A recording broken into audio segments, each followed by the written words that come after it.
Hi friends. Welcome to Dhruva star circle. మనం ఈ వీడియోలో ఆగస్ట్ సంబంధించిన కరెంట్ పాలిటీ చూస్తాం ఈ క్లాస్‌లో.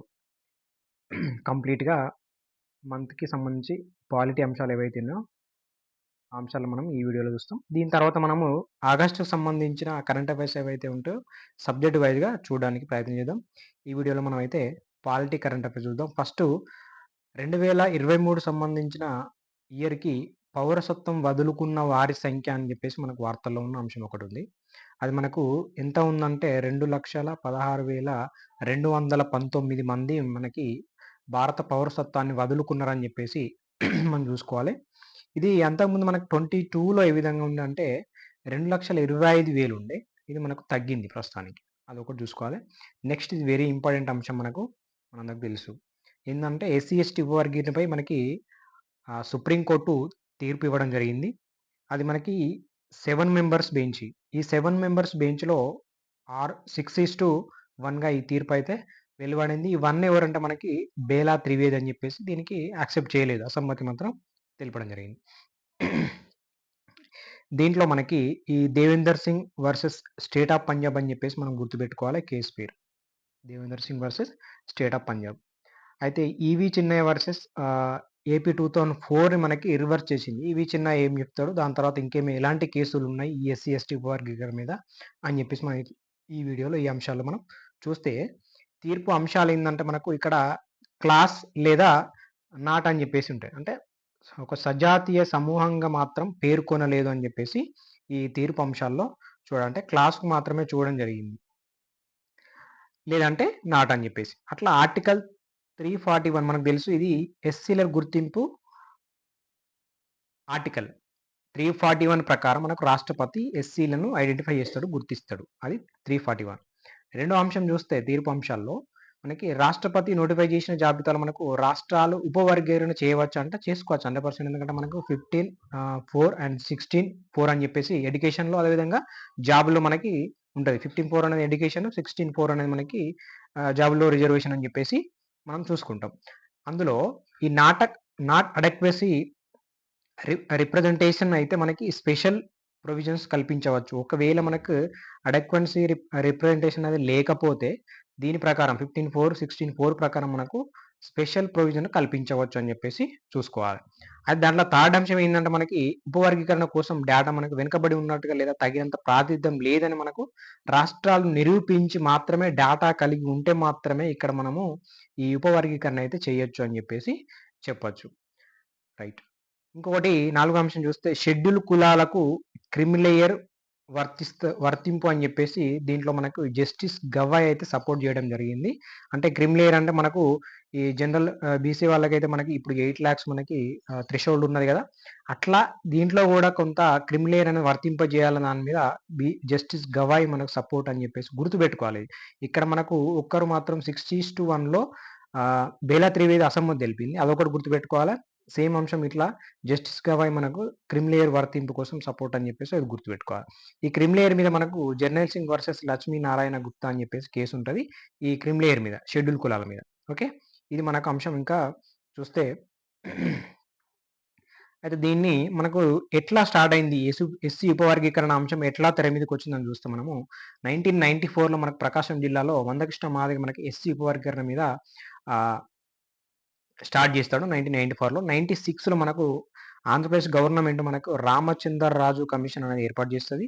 1997లో మనకు నివేదిక సమర్పిస్తే, ఈ మాలతో పోలిస్తే మాదిగలు కొంతమంది కొంతవరకి వెనుకబడి ఉన్నట్లు గుర్తించడం అని చెప్పేసి గుర్తించి, అదే విధంగా ఎస్సీ ఉపవర్గీకరణ అయితే ఆమోదం తెలిపింది. ఎప్పుడు 1997లో ఇది గుర్తుపెట్టుకోవాలి. 94లో మనకి మందకృష్ణ మాదిగ ఎస్సీ ఉపవర్గీకరణ అంశం తీసుకొస్తే, 96లో రామచంద్ర కమిషన్ ఏస్తది. 97లో మనకు నివేదిక ఇస్తే కొంత మాదిగ కులాలనేటివి కొంతవరకు వెనుకబడినట్లు గుర్తించి ఎస్సీ ఉపవర్గీకరణ చేసుకోవచ్చని చెప్పేసి ఆమోదం తెలిపింది. దాంట్లో మళ్ళా ఏబీసీ అని చెప్పేసి వర్గీకరణ అని చెప్పేసి చెప్పింది. ఇట్లా నివేదిక అనుగుణంగా మనకు జీవో ఇస్తే మనకు సీఎస్ ఎవరున్నారంటే అప్పుడు రాజాజీ. ఈ మాల మహానాడు కేసొచ్చేసి నివేదిక ఇచ్చిందన్నట్టు. ఈ రంగరాజన్ మన గవర్నర్ అప్పుడు ఆర్డినెన్స్, కేఆర్ నారాయణ రాష్ట్రపతి ఉన్నప్పుడు ఉండడం జరిగినప్పుడు ఈ అమలు ఏందంటే మనకు 2000 నుంచి 2004లో మనకి అమల్లోకి వచ్చింది. 2004లో మనకి ఈవీ చిన్నయ్య కేసు ఉంటాయి. ఇది వెరీ ఇంపార్టెంట్ మనం గుర్తుపెట్టుకోవాలి. ఈవీ చిన్నయ్య కేసు ఏం చెప్తుందంటే మనకి 5 మెంబర్స్ బెంచ్ రాష్ట్ర ప్రభుత్వానికి ఎస్సీ వర్గీకరణ అధికారం లేదు అని చెప్పేసి చెప్తది. ఇప్పుడు మనకు ఈ సుప్రీం కోర్ట్ ఇప్పుడు ప్రస్తుత కేసు దీన్ని రివర్స్ చేసిందని చెప్పేసి చూసుకోవాలి. దేన్ని రివర్స్ చేసిందంటే EV Chinnaiah case 2004 state of AP 341 ప్రకారం రాష్ట్రపతి నోటిఫై చేయాలని చెప్పేసి చెప్పింది. ఓకే. దాన్ని ఇప్పుడు రివర్స్ చేసిందని చెప్పేసి మనం చూసుకోవాలి. ఇక్కడ 2020లో మనకు Devender Singh versus state of Punjab అని చెప్పేసి కేసు అయితే పడుతుంది. ఇప్పుడు ప్రస్తుతానికి ఇదే కదా. రాష్ట్ర ప్రభుత్వ ఉపవర్గీకరణ చేసుకోవచ్చు అని చెప్పేసి 15(4) సబ్ క్లాస్ 4, 16 సబ్ క్లాస్ 4 అని చెప్పేసి మనకు చెప్తుంది. ఈ 341 ప్రకారం మనకు ఆర్టికల్ ప్రకారం ఎస్సీ లిస్ట్ నోటిఫై వరకే పరిమితం అని చెప్పేసి కూడా చెప్పడం జరిగింది. ఓకే. ఇదొకటి మనం చూసుకోవాలి. ఈ ఉషా మెహ్రా కమిషన్ అనేది 2007లో మనకు 2008 నివేదిక ఇస్తే ఎస్సీ వర్గీకరణ ఆమోదం కూడా తెలపడం జరిగింది. ఇట్లా మనం ఈ వర్గీకరణ మీద వివిధ రాష్ట్రాల్లో కూడా మనకు కమిషన్స్ ఉన్నాయి. ఇక్కడ మనకు కర్ణాటక అని చెప్పేసి కర్ణాటకలో ఏజీ సదాశివ, తమిళనాడులో జనార్దన్, యూపీలో హుకుమ్ సింగ్, మహారాష్ట్రలో లా హ్యూజీ అని చెప్పేసి ఇట్లా కమిషన్స్ అయితే ఏర్పాటు చేశారు. ఇక్కడ మనం గుర్తుపెట్టుకోవాల్సింది ఈవీ చిన్నయ్య కేసుని రివర్స్ చేసింది Devendra Singh versus state of Punjab అని చెప్పేసి గుర్తుపెట్టుకోవాలి. 15 సబ్ క్లాస్ 4, 16 సబ్ క్లాస్ 4 ప్రకారం మనకు చేసుకోవచ్చు ఉపవర్గీకరణ అని చెప్పేసి మనకు తీర్పు అయితే రావడం జరిగింది సుప్రీంకోర్టు. ఇది వెరీ ఇంపార్టెంట్ అంశం. రైట్. నెక్స్ట్ చూస్తే కాగ్ నివేదిక పార్లమెంట్ ఆమోదంకి లోబడి ఉంటుంది అని చెప్పేసి ఇక్కడ మనకు ఒక అంశం ఉంది. ఇది మనకు ఏ విధంగా అంటే పార్లమెంట్ ఆమోదం పొందని కాగ్ నివేదిక ఆధారంగా మనకు సిబిఐ అయితే బొగ్గు అక్రమ విక్రయాలపై అభియోగం ఇస్తే దాన్ని రద్దు చేసిందని చెప్పేసి. ఎందుకంటే ప్రతి కాగ్ నివేదికకి పార్లమెంట్ ఆమోదం అనేది అవసరం. ఆమోదం లేకుండా ఏది విచారణ చేసినా కూడా అది వర్తించదు అనే అంశంలో ఇక్కడ చెప్పడం జరిగింది. నెక్స్ట్ పాలిగ్రాఫ్ టెస్ట్ అని చెప్పేసి ఈ ట్రైనీ డాక్టర్ మన పశ్చిమ బెంగాల్లో అత్యాచారం జరిగింది కదా, దాని మీద ట్రైనీ డాక్టర్ మర్డర్ రేప్ కేసులో నిందితుడిని పాలిగ్రాఫ్ టెస్ట్ అయితే నిర్వహించి ఈ పాలిగ్రాఫ్ టెస్ట్ ఏ విధంగా ఉంటుందంటే మనకు ఫస్ట్ పాలిగ్రాఫ్ టెస్ట్ అనేది చేస్తే బ్లడ్ ప్రెషర్ కానీ పల్స్ రేట్ కానీ రెస్పిరేషన్ కానీ ఈ స్పందనల ఆధారంగా మనకు నిర్ణయం తీసుకుంటారు. దాంట్లో మార్పులు అనేది ఆటోమేటిక్గా గుర్తించవచ్చు అని చెప్పేసి చెప్పొచ్చు. ఇట్లా నెక్స్ట్ మనకి ఈ నార్కో అనాలిటిక్ తొలిసారి మనకి ఇటలీ సీజర్ లాంబ్రోసో నిర్వహిస్తున్నట. తొలిసారి నార్కో అనాలిసిస్ టెస్ట్ అనేది మనకి సోడియం పెంటాతోల్ అనేది యూజ్ చేస్తారట. ఇవి గుర్తుపెట్టుకోవాలి. సోడియం పెంటాతోల్ యూజ్ చేయడం వల్ల మనకి ఊహించి అబద్ధం చెప్పే శక్తి కోల్పోతారు ఈ నార్కో అనాలిసిస్ టెస్టులో. రైట్. అది మరి వీటికి రాజ్యాంగబద్ధత ఉందా అంటే మనకి ఆర్టికల్ 20 సబ్ క్లాస్ 3 ప్రకారం ఉల్లంఘన అవుతుంది. అది protect against self incrimination, protect right against self incrimination అని చెప్పేసి చూసుకోవాలి. జడ్జిమెంట్ ఏంటంటే మనకు Selvi versus state of Karnataka అని చెప్పేసి 2010 కేసు ఉంటుంది. పాలిగ్రాఫ్ టెస్ట్కి మనకి నిందితుడి సమ్మతి అయితే తప్పనిసరి అని చెప్పేసి. అదేవిధంగా 20 సబ్ క్లాస్ 3ని మనకు ఉల్లంఘిస్తుంది. ఇవన్నీ జిఎస్ పాయింట్లు. టెస్ట్ సమయంలో మనకి చెప్పినవి సాక్ష్యాలుగా తీసుకోవచ్చా అంటే మనకి ఈ భారతీయ సాక్ష్య చట్టం ప్రకారం మనకి సాక్ష్యాలుగా సమ్మతించరు, కానీ వాటి ఆధారం ఒకవేళ మనం ఇంకేమైనా భౌతిక సాక్ష్యాలు కనుక లభ్యమైతే వాటిని సాక్ష్యాలుగా తీసుకోవచ్చు. ఓన్లీ చెప్పినవే సాక్ష్యాలు తీసుకోరాదు. ఇది వెరీ ఇంపార్టెంట్ అంశం. మళ్ళీ మనకు ఇప్పుడు మాట్లాడుకున్నాం మనం ఏంటంటే ఈ పాలిగ్రాఫ్ టెస్ట్ మీద మాట్లాడుకున్నాం. ఎందుకంటే అది వార్తల్లో ఉంది. ఈ పశ్చిమ బెంగాల్ డాక్టర్ ట్రైనీ డాక్టర్ మనకి హత్యాచారం జరిగిన కేసులో. లడఖ్లో మనకు 5 జిల్లాల కొత్త జిల్లాల ఏర్పాటు జరిగింది. అవి చూసుకోవాలి మన నేమ్స్. మనము మినిస్ట్రీ ఆఫ్ హోమ్ అఫైర్స్ ఏర్పాటు చేసింది. చాంగ్తంగ్ అని చెప్పేసి, నుబ్రా అని చెప్పేసి, షామ్ అని చెప్పేసి, ద్రాస్ అని చెప్పేసి, జెన్స్కర్ అని చెప్పేసి. అయితే ఈ కొత్త జిల్లాల ఏర్పాటు అనేది మనకి రాష్ట్ర ప్రభుత్వ అధికారం. జనరల్గా జిల్లాల పేర్లు కానీ ఆ ప్లేస్ల పేర్లు కానీ రైల్వే స్టేషన్ల పేర్లు కానీ మనకి మినిస్ట్రీ ఆఫ్ హోమ్ అఫైర్స్ అనుమతి అవసరం. కానీ కొత్త జిల్లాల ఏర్పాటు చేసుకోవడానికి అలాంటి అనుమతి ఏం అవసరం లేదు. జస్ట్ రాష్ట్ర ప్రభుత్వం అనేది మనకు కార్యనిర్వాహక ఉత్తర్వు ఇచ్చేసి ఎగ్జిక్యూటివ్ ఆర్డర్ ఇచ్చేసి మనకి చట్టం ఆమోదించుకోవచ్చు. ఓకే. కేంద్రం పాత్ర ఏముండదు. నేమ్ చేంజ్ కావాలంటే మాత్రం అవసరం. రైట్. నెక్స్ట్ మనకి ఇంకొక అంశం వార్తల్లో ఏముందంటే ఉపరాష్ట్రపతిపై మనకి అవిశ్వాస తీర్మానం పెట్టడం జరిగింది. ఉపరాష్ట్రపతి జగదీప్ ధన్కర్ మనకు అవిశ్వాస తీర్మానంపై 87 మంది ప్రతిపక్ష పార్టీల ఎంపీలు సంతకాలు చేయడం జరిగింది. కారణం ఏంటంటే మనకు రాజ్యసభ రూల్స్ అనేవి 238 సబ్ క్లాస్ 2 ఉల్లంఘన చేసిండు అనే కారణంతో పెట్టడం జరిగింది. 238 సబ్ క్లాస్ 2 అనేది మనకు సభ్యులపై వ్యక్తిగత ఆరోపణల నిషేధం. అంటే పర్సనల్‌గా ఆరోపణ అనేది చేయకూడదు అని చెప్పేసి సభ రూల్స్, రాజ్యసభ రూల్స్. దాన్ని ఉల్లంఘించి ఉండని చెప్పేసి రీజన్ పెట్టేసి అవిశ్వాస తీర్మానం అయితే ప్రవేశపెట్టిర్రు. మరి రాజ్యాంగంలో మరి ఇలాంటి కారణాలు పేర్కొనలేదు.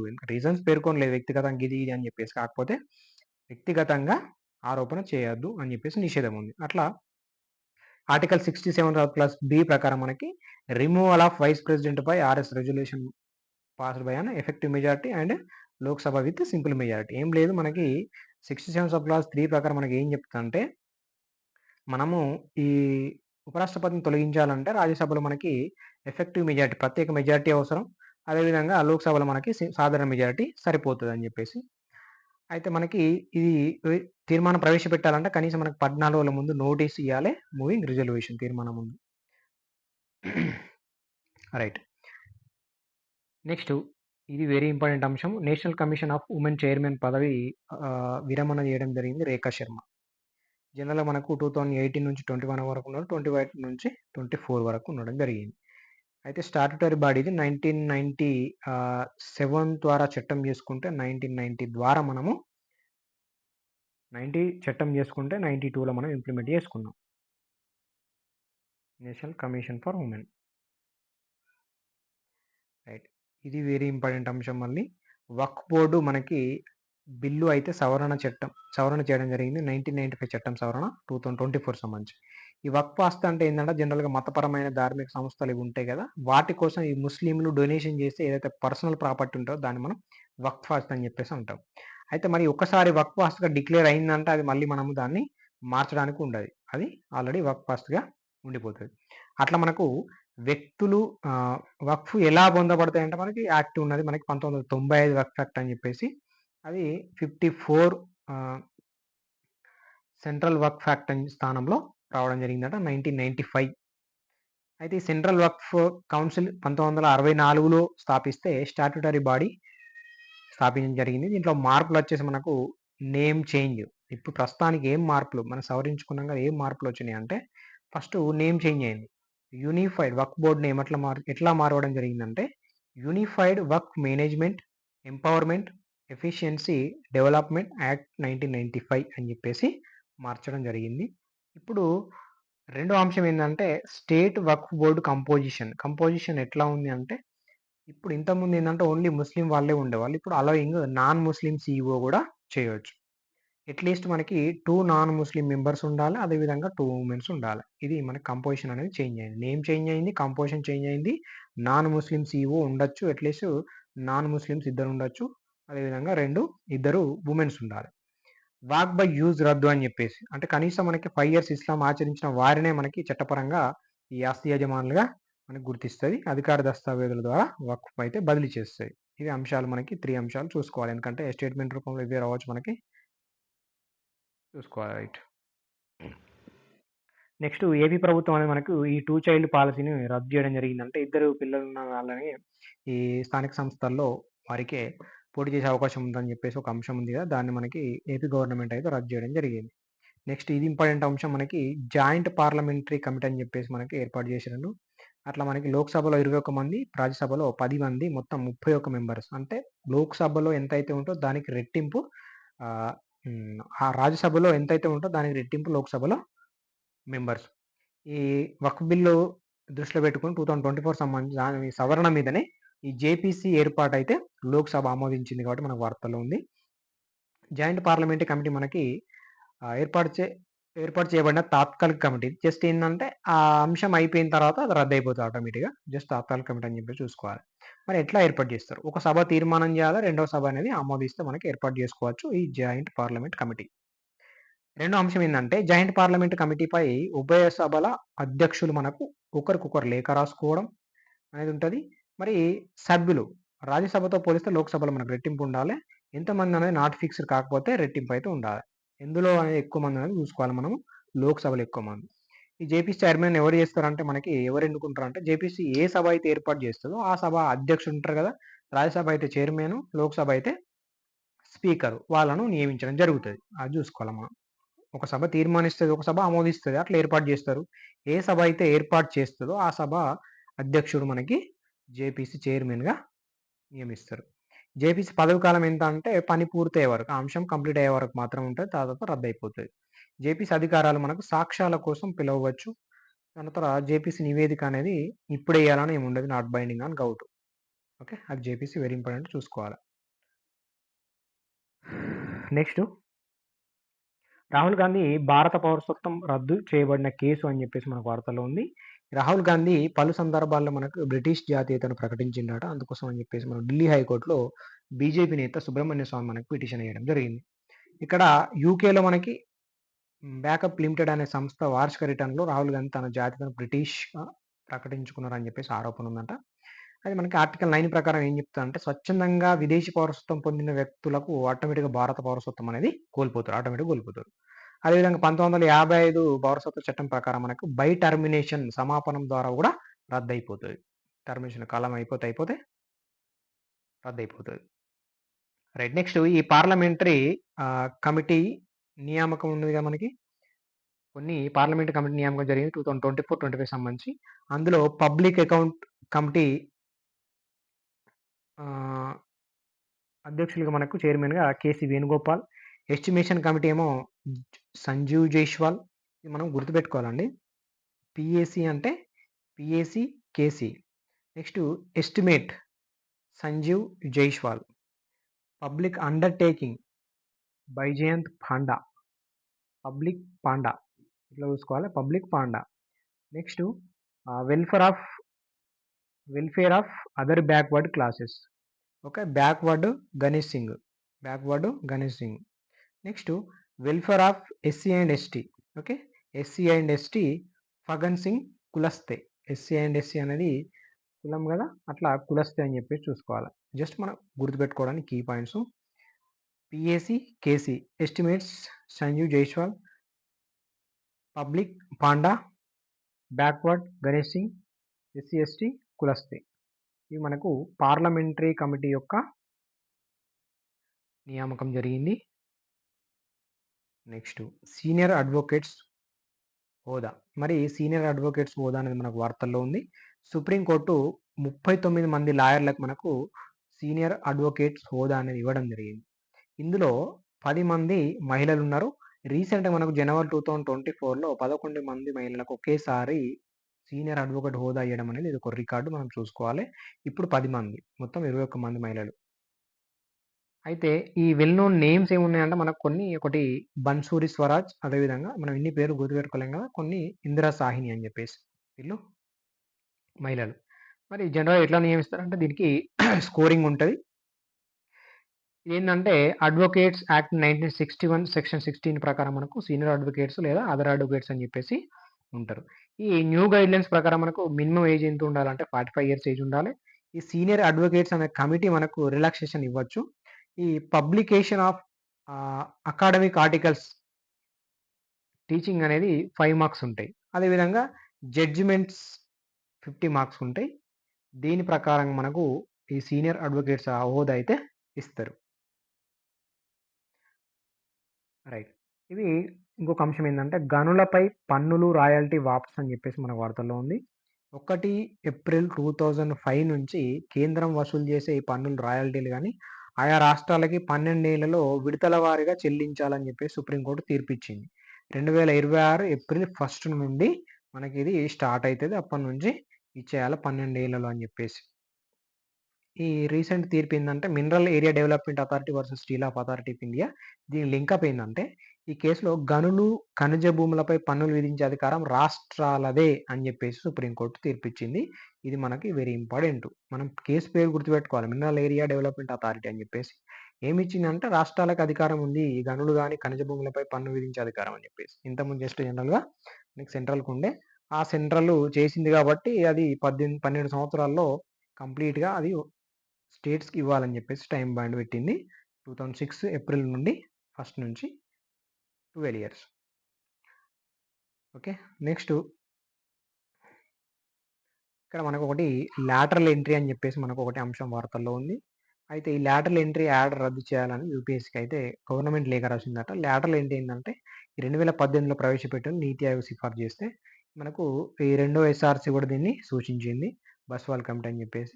మరి లాటరల్ ఎంట్రీ ఏందంటే మనకి ఈ కేంద్ర ప్రభుత్వ విభాగాలు ఏవైతే మధ్య స్థాయి గాని, సీనియర్ స్థాయి గాని పోస్టులను జనరల్‌గా సివిల్ సర్వీస్ అధికారులతో భర్తీ చేస్తారు. అయితే ఈ పదవులు మనకి ఈ సుప్రీం ఈ సివిల్ సర్వీసెస్‌లో సంబంధం లేకుండా బయట వ్యక్తులు గాని, నిపుణులు గాని కాంట్రాక్ట్ పద్ధతిలో భర్తీ చేయడం అనేది లాటరల్ ఎంట్రీ. దాన్నే ఇప్పుడు మనము రద్దు చేయాలని జెప్పేసి యూపీఎస్‌కి గవర్నమెంట్ లేఖ రాసింది. ఓన్లీ సివిల్ సర్వెంట్స్‌తోనే ఫిలప్ జేయాలి. బయట వాళ్ళతోని ఫిలప్ చేయొద్దని జెప్పేసి లాటరల్ ఎంట్రీ చెప్తుంది మనకి. అయితే మనకు ఈ 3 ఇయర్స్ ప్లస్ 2 ఇయర్స్ మొత్తానికి 5 ఇయర్స్ గరిష్టంగా ఉంది. వాళ్ళకి భర్తీ చేయడం అనేది. ఈ భారతదేశం యొక్క నెక్స్ట్ అంశం భారతదేశం యొక్క ఫస్ట్ రాజ్యాంగ మ్యూజియం అని చెప్పేసి వార్తలు ఉంది. ఎక్కడ అంటే మనకి సోనిపట్ హర్యానా అని చెప్పి చూసుకోవాలి. OP Jindal global university. University పేరు గుర్తుపెట్టుకోవాలి. OP Jindal global university Sonipat Haryana. ఎప్పుడు అంటే మనకు 26 నవంబర్ 2024న మనకు స్టార్ట్ చేయడం జరిగింది. 26 నవంబర్ ఏందో మనకు తెలుసు, రాజ్యాంగం ఆమోదించుకున్న రోజు. అయితే ఇండియన్ ఫస్ట్ కాన్స్టిట్యూషన్ మ్యూజియం అనేది గుర్తుపెట్టుకోవాలి. The constitution academy and the rights freedom museum అని చెప్పేసి పేరు దానికి. నెక్స్ట్ అంశం కొత్త క్రిమినల్ చట్టాల కోసం యాప్ ఉంది. అది మనకు మినిస్ట్రీ ఆఫ్ హోమ్ అఫైర్స్ రూపొందించింది. అందులో ఒకటి ఈ సాక్షి అని చెప్పేసి ఈ వీడియోగ్రఫీ కానీ ఫోటోగ్రఫీలను కానీ సాక్ష్యాలు భద్రపరిచే ఈ ఎవిడెన్స్ ఏదైతే ఉందో దాన్ని సర్వర్ అంటే ఎవిడెన్స్ సర్వర్ అని చెప్పేసి అంటాం. ఈ సాక్ష్య పేరులోనే ఉంది. సాక్ష్య అంటే ఎవిడెన్స్. రెండోది మనకి ఈ సమన్. ఈ సమన్ అంటే కోర్ట్ సమన్స్ ఏవైతే పంపిస్తారో మనకు ఎలక్ట్రానికల్ ద్వారా అంటే మాన్యువల్ కాకుండా ఎలక్ట్రానికల్ పంపేదే ఈ సమన్స్ అని చెప్పేసి. అంటే వాళ్ళకి కోర్ట్ సమన్లు పంపిస్తాయి కదా, డైరెక్ట్ పేపర్ రూపంలో కాకుండా ఎలక్ట్రానికల్లీ పంపిస్తారు. దానికోసం కూడా యాప్ అనేది. నెక్స్ట్ న్యాయ సేతు డాష్ బోర్డు. ఒక క్లిక్ ద్వారా మనకి విచారణకి సంబంధించిన మొత్తం సమాచారం పోలీసులకు అందుతుందట. దాన్ని న్యాయ సేతు డాష్ బోర్డ్ అని చెప్పేసి. అట్లా అంటే ఆప్షన్ ఉంది. పేర్లు గుర్తుపెట్టుకోవాలి. మ్యాచ్ ద ఫాలోయింగ్ అంశాలు ఇచ్చేసి ఇటు సైడ్ పేర్లు ఇస్తాడు. ఈ సాక్షి అని, ఈ సమన్స్ అని, న్యాయ సేతు డాష్ బోర్డ్ అని, నెక్స్ట్ న్యాయ శృతి అని చెప్పేసి. ఇట్లా ఎలక్ట్రానిక్గా కోర్టు విచారణ సులభతరం చేయడం కోసమే న్యాయ శృతి అని చెప్పేసి. కేంద్రం హోంమంత్రి చండీగఢ్లో మనకి ప్రారంభించడం జరిగింది. ఇవి కొత్త క్రిమినల్ చట్టాల యాప్స్ అని చెప్పేసి. కేంద్ర హోంమంత్రి చండీగఢ్లో స్టార్ట్ చేసింది. ఎక్కడ అంటే చండీగఢ్. ఈ 3 చట్టాలను 100% అమలు చేసే మొదటి అడ్మినిస్ట్రేటివ్ యూనిట్ అనేది చండీగఢ్ అని చెప్పేసి చెప్పడం జరిగింది. ఓకే, ఇది మనకు కొత్త క్రిమినల్ చట్టాల కోసం apps. Next nominate 10 aldermen to MCD అని చెప్పేసి. అది మనకి లెఫ్టినెంట్ గవర్నర్ జనరల్ ఢిల్లీ ఉన్నారు కదా, 10 మంది ఆల్డర్మెన్ని మనకి నామినేట్ చేసిండట. With special knowledge of municipal administration to municipal corporation of Delhi. ఢిల్లీకి దాన్ని మనం ఎంసీడీ అంటున్నాం. మున్సిపల్ కార్పొరేషన్ ఆఫ్ ఢిల్లీకి 10 మంది ఆల్డర్మెన్లని నామినేట్ చేయడం జరిగింది. ఇది లెఫ్టినెంట్ గవర్నర్ కార్యాలయం సంబంధించిన చట్టపర విధి. ఇది కేవలం యాక్ట్ మాత్రమే, దాని యొక్క విధి అని చెప్పేసి సుప్రీంకోర్టు పేర్కొంది. అందుకు మనకు వార్తల్లో ఉంది. సో డిఎంసి అనే యాక్ట్ మనకి 1957 సెక్షన్ 3 ప్రకారం మనకు చట్టపరమైన విధి అని చెప్పేసి. ఈ విషయంలో మనకి మంత్రి మండలి సలహా ఎల్జీ కట్టుబడి ఉండరని ఎస్సీ పేర్కొంది. అంటే మనకి గవర్నమెంట్ ఏవైతే ఎగ్జిక్యూటివ్ కౌన్సిల్ ఉంటుందో దానికి కట్టుబడి ఉండాల్సిన అవసరం లేదు. ఓకే, అది ఒక చట్టం ద్వారా చేసుకోవచ్చు లెఫ్టినెంట్ గవర్నర్ అని చెప్పేసి. వీళ్ళ 10 మందిని ఆల్డర్మెన్లను నామినేట్ చేసిందని చెప్పేసి మనకు వార్తల్లో ఉంది. ఏం లేదు, ఇక్కడ మనం గుర్తుపెట్టుకోవాల్సింది ఏంటంటే గవర్నమెంట్ యొక్క ఈ మంత్రి మండలి సలహాకి కట్టుబడి ఉండాల్సిన అవసరం లేదు. ఎల్జీ ఆయన అది ఆల్రెడీ చట్టం ప్రకారం చేసే పనినే కాబట్టి 10 మందిని నియమించుకోవచ్చు అని చెప్పేసి ఆ అంశం అంతే. నెక్స్ట్ ఈ ఎమ్మెల్యేల అనర్హత విషయం పైన మనకి గడువు అయితే దాని అంశం మీద మనకి స్టేట్ గవర్నమెంట్ విచారిస్తుంది కాబట్టి అంశం వార్తల్లో ఉంది. పార్టీ ఫిరాయింపులపై మనకి ఎమ్మెల్యేలు అందించిన ఫిర్యాదులు ఏవైతే ఉన్నాయో నిర్దిష్ట గడువులోగా పరిష్కరించాలంటూ ఉత్తర్వులు జారీ చేయవచ్చా అనే అంశం మీద మనకి తెలంగాణ హైకోర్టు పరిశీలన చేస్తుందట. సుప్రీంకోర్టు ఏమిచ్చిందంటే కేశవ్ మేఘా చంద్రసింగ్ మణిపూర్ కేసుల విషయంలో మనకి సుభాష్ దేశాయ్ మహారాష్ట్ర విషయంలో మనకి తీర్పిచ్చింది. సుప్రీంకోర్టు 3 నెలల్లోనే పరిష్కరించాలని తీర్పిచ్చింది. దాని మీద దీని అంశం మీద సుప్రీంకోర్టు ఈ విధంగా తీర్పు ఉంది మనకు. నెక్స్ట్ అంశం చూస్తే section 77 A of registration act 1908 రద్దు అని చెప్పేసి మనకు వార్తల్లో ఉంది మద్రాస్ హైకోర్టు. ఈ 2021లో రాష్ట్ర స్థాయి సవరణ ద్వారా మనకు ప్రవేశపెట్టిన సెక్షన్ 77A చెల్లదు అని చెప్పేసి మద్రాస్ హైకోర్టు తీర్పిచ్చింది. ఈ 77A ఏందంటే స్థిరాస్తికి సంబంధించిన పత్రాలను రద్దు చేయడానికి జిల్లా రిజిస్ట్రార్‌కి అప్పగించింది. అది మనకు చెప్తది. అంతే. రైట్. నెక్స్ట్ బెయిల్ నిబంధన జైలు మినహాయింపు న్యాయ సూత్రం అని చెప్పేసి వార్తల్లో ఉంది. ఈ అన్‌లాఫుల్ ప్రివెన్షన్ ఆఫ్ యాక్ట్ అని పీఎంఎల్ఏ వంటి ఈ కఠినమైన నిబంధనలున్న ప్రత్యేక శాసనాల పరిధిలోకి వచ్చే నేరాలు ఏవైతేనో దానికి బెయిల్ నిబంధన లేకుంటే జైలు మినహాయింపు అనేది న్యాయ సూత్రం వర్తిస్తుందని చెప్పేసి సుప్రీంకోర్టు మనకు తీర్పిచ్చింది. దీని మూలం ఎక్కడుందంటే state of Rajasthan versus Balchand 1977 justice Krishna Iyer రాసిన తీర్పులో ఈ భావన ఉనికిలోకి వచ్చిందట. ఇక్కడ మనకి ఏం చెప్తుందంటే ఆర్టికల్ 21 అనేది ఇంకో అంశం ఇది. ఈ ఆర్టికల్ 21 మనకి అస్సాం యొక్క కొత్త ముస్లిం వివాహ చట్టం అట. అది ముస్లిం వివాహాలు మరియు విడాకుల నమోదు బిల్లు 2024 సంబంధించి అసెంబ్లీ ఆమోదించింది ఆర్డినెన్స్ ద్వారా. రైట్. రీప్లేస్ ఆఫ్ అస్సాం ముస్లిం వివాహాల మరియు విడాకుల నమోదు చట్టం 1935ని రీప్లేస్ చేస్తుంది. ఇది స్టేట్ పేరు గుర్తుపెట్టుకోవాలి అస్సాం. ఇది ఏ అంశం కింద ఏ ఆర్టికల్ కింద వస్తుంటే మనకు ఆర్టికల్ 21. నెక్స్ట్ అంశాలు ఏమున్నాయంటే no causes replace sub registrar అని చెప్పేసి ఉమెన్ ఏజ్ 18 ఇయర్స్ ఉండాలని చెప్పేసి రిజిస్ట్రేషన్ విత్ 30 డేస్లో చేసుకోవాలని చెప్పేసి ఈ అంశాలు మనకు తీర్పులో.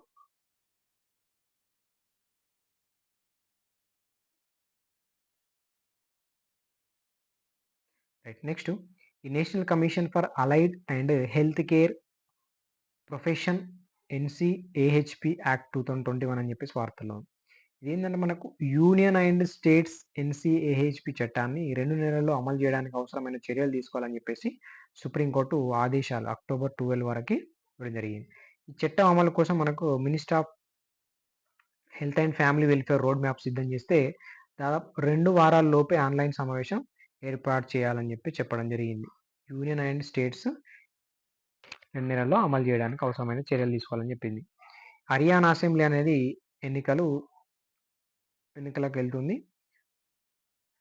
ఆల్రెడీ అయినాయి 90 అసెంబ్లీ స్థానాలు మనకి 73G 70 SC general SC. Vote from home తొలిసారి మనకు హర్యానా అసెంబ్లీ ఎన్నికల్లో 85 ఏజ్ ఉన్న వాళ్ళకి అదేవిధంగా 40% డిజేబుల్డ్ ఉన్న వాళ్ళకి దీని విషయం మనకు సెక్షన్ యాప్ అనేది చెప్తుంది. ఇట్ ఈజ్ ఆప్షన్ మనకి. ఆర్థిక ఆరోపణలపై జేపీసీ అదేవిధంగా 2G స్పెక్ట్రమ్ 2013 షేర్ మార్కెట్ కుంభకోణం 2001 హర్షద్ మేధా కుంభకోణం 1992 స్టాక్ మార్కెట్ బోఫోర్స్ మరణం 1987 ఫస్ట్ జేపీసీ శంకర్ ఆనంద్. ఇవన్నీ అంశాలు ఆర్థిక అంశాలకు సంబంధించిన జేపీసీ. మన జేపీసీ గురించి ఆల్రెడీ మాట్లాడినాం. రైట్. నెక్స్ట్ చూస్తే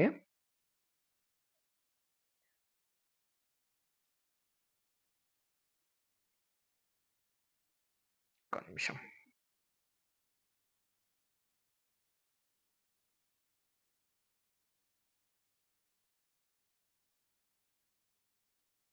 ఓకే. ఇక్కడ మనకి కవితక్కకి బెయిల్ అని చెప్పేసి పిఎంఎల్ఏ సెక్షన్ 45 ప్రకారం అని చెప్పేసి మనకు వార్తల్లో ఉంది. రీసెంట్గా మనకు తెలుసు కవితక్క బెయిల్ మీద రావడం జరిగింది. బెయిల్ నిబంధన ఏంటంటే ట్విన్ కండిషన్స్ ఉంటాయి. ఒకటి పబ్లిక్ ప్రాసిక్యూటర్ వ్యతిరేకత, రెండోది బెయిల్ పై ఉన్నప్పుడు ఎటువంటి నేరం చేయరని కోర్టు విశ్వసిస్తే పబ్లిక్ ప్రాసిక్యూటర్ వ్యతిరేకించినప్పటికీ అతన్ని మనము సాటిస్ఫై చేయాలి. అదేవిధంగా ఈ ఎలాంటి నేరం చేయమని చెప్పేసి కోర్టును విశ్వసించాలి. ఈ రెండు మనకి కండిషన్స్ ఉంటాయి. అట్లా ఈ మినహాయింపులు ఏముంటాయి అంటే ఒకటి మహిళ అయితే మినహాయింపు ఉంటుంది, లేదంటే అండర్ 16 ఏజ్ అయితే పర్సన్ అయితే ఉంటుంది. దాంట్లో మనకి వీకర్ సెక్షన్ లేదా ఇల్నెస్ గురైతే మనకి మినహాయింపులు ఉంటాయి. మరి ఏ మినహాయింపు కింద వచ్చిందంటే చూద్దాం. మనకి ఫస్ట్ ఢిల్లీ హైకోర్టు తీర్పిచ్చింది. చదువుకున్న మహిళ అని చెప్పేసి బెయిల్ అయితే రద్దు చేసింది. అంటే ఇక్కడ చూడండి వీకర్ సెక్షన్ అని చెప్పేసి ఇల్నెస్ అని చెప్పేసి ఉంది. 16 కింద ఎట్లాగో రాదు మహిళ. మరి ఇల్నెస్ సెక్షన్ కింద అంటే వీకర్ సెక్షన్ కింద పెట్టుకుంటే చదువుకున్న మహిళ అని చెప్పేసి బెయిల్ అయితే రద్దు చేసింది ఢిల్లీ హైకోర్టు. అక్కడ సుప్రీంకోర్టు ఏమని తీర్పిచ్చిందంటే ఉమెన్ ఈజ్ ఉమెన్. అక్కడ చదువుకున్న మహిళనా లేకుంటే చదువుకోని మహిళన సంబంధం లేదు. Women is women. అట్లా అని చెప్పేసి చదువుకున్న మహిళలకే ఇయ్యకుంటే మరి ప్రతి ఒక్కరు చాలామంది అందరూ జైల్లోనే ఉండాలి చదువుకున్న అమ్మాయిలని జెప్పేసి ఇటీవల మనకి సుప్రీంకోర్టు తీర్పిచ్చి మనకు బెయిల్ అయితే రావడం జరిగింది. మనం ఇది జూసుకోవాల్సిన అంశం ఏందంటే పీఎంఎల్ఏ సెక్షన్ 45 ప్రకారం చూసుకోవాలంతే. హిమాచల్ ప్రదేశ్ మహిళల వివాహ వయస్సు అనేది పెంపు బిల్లు ఏందంటే ప్రొహిబిషన్ ఆఫ్ చైల్డ్ మ్యారేజ్‌కి ఆమోదం తెలిపింది. 18-21 అట. ఏది హిమాచల్ ప్రదేశ్. రీసెంట్ మనకు prohibition of child marriage bill 2024 లోక్‌సభలో రద్దయింది. తెలుసు మనకిది. జోసెఫ్ ఫ్రాన్సిస్ పెరీరా భారత పౌరసత్వం అందుకున్న పాకిస్తానీ క్రిస్టియన్ అట గుర్తుపెట్టుకోవాలి. జోసెఫ్ ఫ్రాన్సిస్ పెరీరా. మనకి సిటిజన్‌షిప్ అమెండ్మెంట్ యాక్ట్ 2019 ద్వారా పౌరసత్వం అందుకున్న తొలి గోవా వ్యక్తి అని చెప్పి చూసుకోవాలి.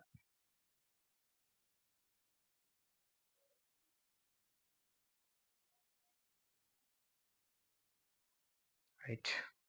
నెక్స్ట్ రాజ్యసభకి రాజ్యసభకి రవనీత్ సింగ్ బిట్టు, జార్జ్ కురియన్ ఎన్నిక అని చెప్పేసి మనకు వార్తల్లో ఉంది రాజ్యసభకి. ఈ రవనీత్ సింగ్ బిట్టు రాజస్థాన్, జార్జ్ కురియన్ ఎంపీ ఏకగ్రీవంగా ఎన్నికవడం జరిగింది.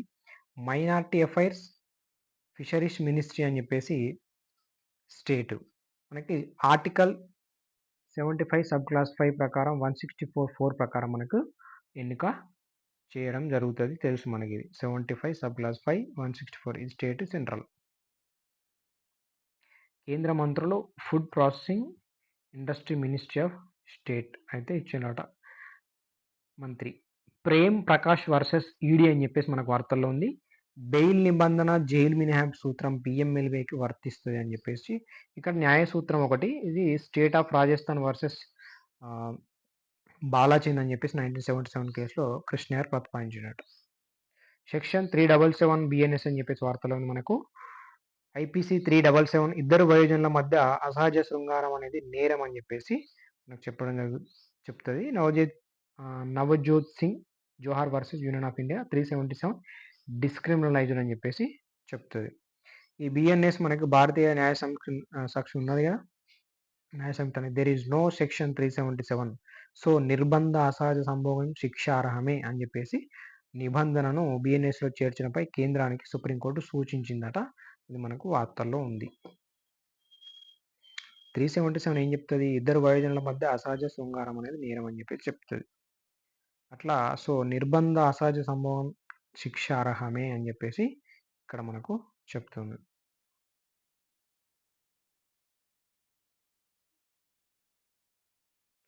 ఓకే. నెక్స్ట్ భారత వాయుయాన్ విధేయక బిల్లు 2024 అని చెప్పేసి వార్తలో ఉంది. పౌర విమానయాన ప్రవేశపెట్టింది. దేని స్థానంలో ఎయిర్ క్రాఫ్ట్ యాక్ట్ 1934 స్థానంలో మనకి ప్రవేశపెట్టింది చూసుకోవాలి. ప్రైవేట్ మెంబర్ బిల్లు మనకి భోజ్పూర్ని 8వ షెడ్యూల్లో చేర్చాలని చెప్పేసి మనకు భాషలు ఉంటాయి కదా, 22 అధికార భాషలు ఉన్నాయి కదా మనకి. అట్లా దాంట్లో చేర్చాలని చెప్పేసి భోజ్పూర్ను చేర్చాలని చెప్పేసి బీజేపీ ఎంపీ రవి కిషన్ మనకి ప్రైవేట్ మెంబర్ బిల్లు ప్రవేశపెడతారు. ప్రైవేట్ మెంబర్ బిల్ జనరల్ ఎవరు ప్రవేశపెడతారంటే మంత్రి కాని వ్యక్తి సభ్యుడిని ప్రైవేట్ బిల్ అని చెప్పేసి అంటాం. మంత్రి కాని సభ్యుడు ప్రవేశపెడితే ప్రైవేట్ బిల్ అంటాం. మంత్రి కాని సభ్యుడు ప్రవేశపెడితే 1 నెలలో నోటీస్ అవసరం. అదేవిధంగా ఫ్రైడేస్ మాత్రం ప్రవేశపెట్టాలి. అంటే ప్రైవేట్ బిల్లుకున్న అంశాలు ఏంటంటే మంత్రి కాని సభ్యుడు ప్రవేశపెడితే ప్రైవేట్ బిల్ అంటాం. 1 నెలలో నోటీస్ అవసరం. అదేవిధంగా ఫ్రైడేస్లో ప్రవేశపెట్టాలి. ప్రభుత్వం వ్యతిరేకించి ప్రైవేట్ మెంబర్ బిల్లు ఆమోదం పొందితే మాత్రం ప్రభుత్వం రాజీనామా చేయాల్సి ఉంటుంది. ఓకే. మనకు జనరల్గా ఫస్ట్ 14 భాషలు ఉండే, తర్వాత మనకు 21 అమెండ్మెంట్ యాక్ట్ ద్వారా మనకు సింధీ, తర్వాత 71 అమెండ్మెంట్ యాక్ట్ ద్వారా కొంకణి, మణిపురి, నేపాల్ అని చెప్పేసి 92 అమెండ్మెంట్ యాక్ట్ ద్వారా మనకు బోడో, డోగ్రీ, సంతాలి, మైథిలి అని చెప్పేసి మనం పెట్టుకొని మొత్తం టోటల్గా 22 అధికార భాషల్ని మనం చేసుకున్నాం. కాగ్ అనేది మనకు సౌదీ అరేబియా ఒప్పందం చేసుకున్నది ప్రభుత్వ రంగ ఆడిటింగ్లో నైపుణ్యం కోసం. ఇంతకుముందు మనకు కాగ్ అనేది ఢిల్లీ ఐఐటితోనే ఒప్పందం చేసుకుంటుంది. సేమ్ ఇవి అంశాలు. నెక్స్ట్ సుప్రీంకోర్టు జెండా ఆవిష్కరణ అనేది రాష్ట్రపతి చేయడం జరిగింది. జెండా అశోక చక్రం ఏముంటుందట, అదేవిధంగా సుప్రీంకోర్టు భవనం, అదేవిధంగా రాజ్యాంగ పుస్తకం. ఇది ఇంపార్టెంట్ గుర్తుపెట్టుకోవాలి మనం. రూపకల్పన మనకి ఎన్ఐఎఫ్టి అని చెప్పేసి ఢిల్లీ యూనివర్సిటీ.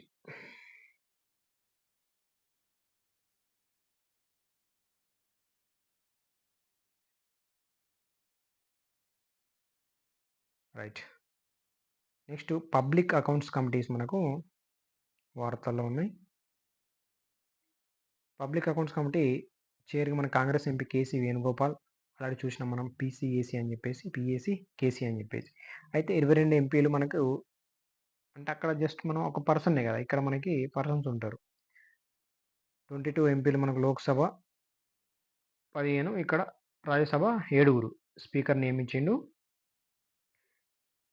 ఓన్లీ మనకి వుమెన్ అపరాజిత సారంగయ్య అని చెప్పేసి ఉన్నారు. మనకు పీఈసీ అనేది సెటప్ 1921లో ఏర్పరచుకున్నాం. అంతకుముందు మనకు 1919 గవర్నమెంట్ ఆఫ్ ఇండియా యాక్ట్ ద్వారా ఉండే. మెంబర్స్ మనకు 15+7 ప్రస్తుతానికి. ఎలక్షన్ మనకు పీఆర్ఎస్టీవీ అని చెప్పేసి.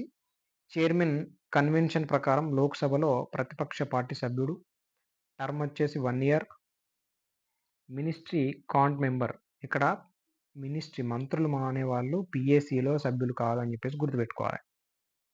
ఫంక్షన్స్ ఏముంటాయి? కాగ్ రిపోర్ట్ తనిఖీ చేసేది. అందుకే కాగ్‌ని ఫ్రెండ్ అని చెప్పేసి అంటాం. ఇది చూసుకోవాలా, వెరీ ఇంపార్టెంట్. 15+7 అపరాజిత సారంగై వుమెన్.